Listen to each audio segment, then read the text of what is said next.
কিয়ামত কখন সংঘটিত হবে সেটা কেউই জানতো না। একমাত্র আল্লাহই জানতেন। এমনকি নবী করিম সাল্লাল্লাহু আলাইহি ওয়াসাল্লাম পর্যন্ত জানতেন না যে কিয়ামত কখন সংঘটিত হবে। তবে আমাদের নবী করিম সাল্লাল্লাহু আলাইহি সাল্লাম কিয়ামতের কিছু আলামত সম্পর্কে বলে গেছেন। এই আলামতগুলোকে দুই ভাগে ভাগ করা হয়। একটি হলো বড় আলামত আর অন্যটি হলো ছোট আলামত। ছোট আলামতগুলো ইতিমধ্যেই প্রকাশ পেয়েছে, কিন্তু বড় আলামতগুলোর মধ্যে এখনও একটিও প্রকাশ পায়নি। বড় আলামতগুলো হলো হযরত ঈসা আলাইহিসসালাম এর আগমন। আমরা অনেকেই জানি যে আল্লাহ তাআলা হযরত ঈসা আলাইহিসসালামকে দুনিয়া থেকে উঠিয়ে নিয়ে গিয়েছিলেন। তাই কিয়ামতের সবথেকে বড় আলামত হলো হযরত ঈসা আলাইহিসসালাম এর আগমন আর দাজ্জালের আগমন। বন্ধুরা, দাজ্জাল পৃথিবীতে আসবে এবং সকলের ঈমান নেওয়ার চেষ্টা করবে। যাদের ঈমান অনেক শক্ত তারাই শুধু দাজ্জালের সামনে টিকে থাকতে পারবে। তাছাড়া আর কেউ দাজ্জালের সামনে টিকে থাকতে পারবে না। তাই কিয়ামত আসতে আর বেশি দিন দেরি নেই। আরেকটা আলামত হলো ইয়াজুজ মাজুজের আগমন। আমরা অনেকেই জানি যে কিয়ামতের আগে ইয়াজুজ মাজুজের আগমন হবে। তাই কিয়ামত আসতে আর বেশি দিন দেরি নেই। কিয়ামত হওয়ার পর আল্লাহ তাআলা সকলের হিসাব নেবেন এবং যারা দুনিয়াতে ভালো কাজ করেছে তারা জান্নাতে যাবে, আর যারা দুনিয়াতে খারাপ কাজ করেছে তারা জাহান্নামে যাবে। আল্লাহ তাআলা জান্নাত জাহান্নাম এগুলোকেও দুই ভাগে ভাগ করে দিয়েছেন। খারাপ কাজ করা লোকেরা জাহান্নামে যাবে আর ভালো কাজ করার লোকেরা জান্নাতে যাবে।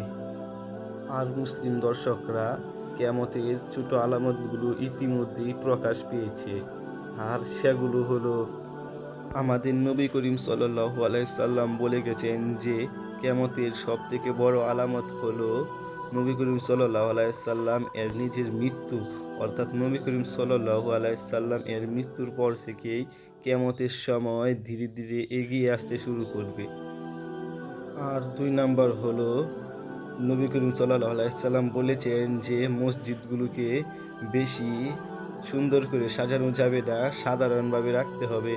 কিন্তু বর্তমানে দেখা যায় যে মসজিদগুলো অনেক সুন্দর করে রাখা হয়েছে। আর কিয়ামতের অন্যতম একটি আলামত হলো, নবী করিম সাল্লাল্লাহু আলাইহি সাল্লাম বলেছেন খালি পায়ের বেদুইনরা বড় বড় ইমারত তৈরি করবে। কে কার চেয়ে বেশি বড় ইমারত তৈরি করতে পারবে এ নিয়ে তাদের মধ্যে প্রতিযোগিতা চলবে। আপনারা চিন্তা করলে দেখতে পারবেন যে একসময় যে আরব দেশগুলো কষ্টে চলতো তারাই এখন পৃথিবীর সবথেকে বড় বড় ইমারত তৈরি করছে। এর উদাহরণ হিসাবে আপনারা নিতে পারেন দুবাইয়ের বুর্জ খলিফা। এটা হচ্ছে এখন বর্তমান পৃথিবীর সবথেকে উঁচু বিল্ডিং। তাছাড়া কিয়ামতের অন্য আরেকটি আলামত হলো, আমাদের নবী করিম সাল্লাল্লাহু আলাইহি সাল্লাম বলে গেছেন কিয়ামতের আগে হত্যাকাণ্ড বেড়ে যাবে। এমনকি যে হত্যা করছে সেও বুঝতে পারবে না কি কারণে সে হত্যা করছে, আর যে হত্যা হচ্ছে বা যাকে মারা হচ্ছে সেও বুঝতে পারবে না তাকে কি কারণে মারা হচ্ছে। এটাই হচ্ছে কিয়ামতের আলামত। কিয়ামত আসতে আর বেশি দিন দেরি নেই। কিয়ামতের ছোট ছোট আলামতগুলো ইতিমধ্যেই প্রকাশ পেয়েছে, যার মধ্যে অনেকগুলো আপনারা নিজেদের চোখে দেখেছেন। আর বড় আলামতগুলোও আসতে আর বেশি দিন দেরি নেই।